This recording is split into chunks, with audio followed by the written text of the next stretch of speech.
बोलिए वृंदावन बिहारी लाल की जय, राधा रानी सरकार की जय। मैं प्रीति मिश्रा आज आप लोगों के बीच में बहुत ही प्यारा भगवान कृष्ण का भजन लेकर आई हूँ। बहुत ही प्यारा भजन है।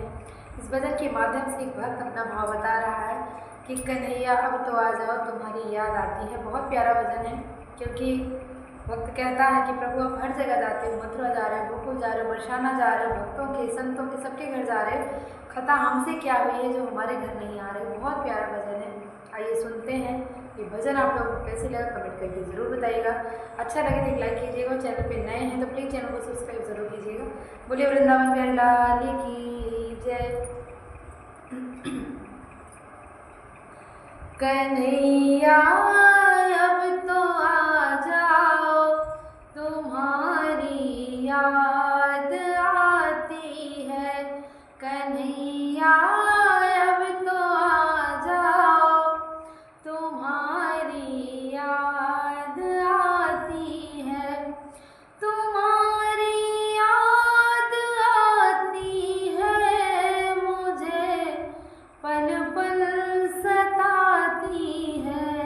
तुम्हारी याद आती है, मुझे पल पल सताती है।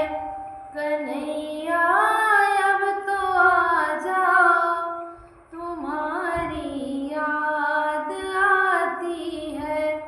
सांवरिया अब तो आ जाओ, तुम्हारी याद आती है। कभी मथुरा में जाते हो, कभी गोकुल में जाते हो, कभी मथुरा में जाते हो, कभी गोकुल में जाते हो। मेरे हृदय में आ जाओ, तुम्हारी याद आती है। कभी हृदय में आ जाओ, तुम्हारी याद आती है। कन्हैया